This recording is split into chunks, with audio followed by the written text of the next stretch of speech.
Assalamualaikum warahmatullahi wabarakatuh. Perkenalkan, nama saya Naila Alfarsania dengan NIM 21410040006. Di sini saya akan menjelaskan tentang perkembangan bahasa. Apa itu bahasa? Bahasa adalah bentuk komunikasi baik lisan, tulisan, atau tanda yang didasarkan pada sistem simbol. Bahasa terdiri dari kata-kata yang digunakan oleh suatu komunitas dan aturan untuk memvariasikan dan menggabungkannya.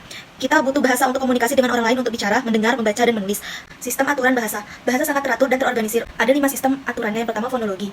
Sistem suara suatu bahasa. Fenom adalah satuan bunyi terkecil dalam suatu bahasa. Yang kedua, morfologi. Sistem unit bermakna yang terlibat dalam pembentukan kata. Yang ketiga, sintaksis. Sistem yang melibatkan cara kata-kata digabungkan untuk membentuk frase dan kalimat yang dapat diterima. Yang keempat, semantik. Sistem yang melibatkan arti kata dan kalimat. Yang kelima, pragmatis.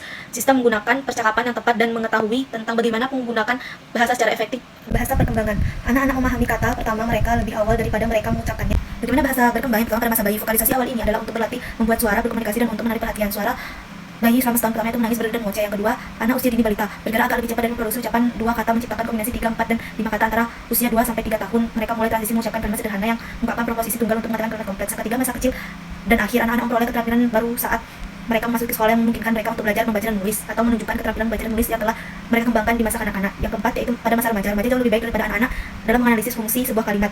Tahap perkembangan bahasa. Pada usia sekitar 4 tahun, anak-anak mengembangkan kepekaan yang luar biasa terhadap kebutuhan orang lain dalam percakapan. Tahap-tahap berkembang. Lahir sampai dengan kelas 1, anak menguasai beberapa prasyarat membaca. Banyak yang mempelajari progresi dan urutan membaca dari kiri ke kanan, cara mengidentifikasi huruf alfabet, dan cara menulis namanya. Kelas 1 dan 2, banyak anak belajar membaca saat ini. Dengan melakukan itu, mereka memperoleh kemampuan untuk mengucapkan kata-kata, yaitu menerjemahkan huruf pada suara dan memadukan suara menjadi kata-kata. Mereka juga menyelesaikan pembelajaran mereka tentang nama dan bunyi huruf. Kelas 2 dan 3, anak menjadi lebih fasih dalam mengingat kata-kata individu dan keterampilan membaca lainnya. Namun, pada tahap ini membaca masih belum banyak digunakan untuk pembelajaran. Kelas 4 hingga 8. Di kelas 4 hingga 8, anak-anak semakin mampu memperoleh informasi baru dari media cetak. Dengan kata lain, mereka membaca dan belajar, mereka masih kesulitan memahami informasi yang disajikan dan berbagai perspektif dalam cerita yang sama. Sekolah menengah ke atas, banyak siswa yang menjadi pembaca yang sepenuhnya kompeten. Kontribusi biologis dan lingkungan untuk perkembangan bahasa. Evaluasi dan peran otak dalam bahasa. Kemampuan berbicara dan memahami bahasa memerlukan pemeliharaan alat vokal serta sistem saraf dengan kemampuan tertentu. Pengaruh biologis dan lingkungan. Yang pertama, pengaruh biologis. Anak-anak dilahirkan dengan kemampuan untuk mendeteksi fitur dasar dan aturan bahasa. Dengan kata lain, mereka secara biologis dilengkapi untuk belajar bahasa dengan perangkat pemrolehan bahasa yang telah disiapkan sebelumnya. Yang kedua, pengaruh lingkungan. Pengaruh lingkungan ditunjukkan oleh perbedaan dan perkembangan bahasa anak-anak sebagai konsekuensi dari terpapar lingkungan bahasa yang berbeda di rumah. Yang ketiga, pandangan interaksionis.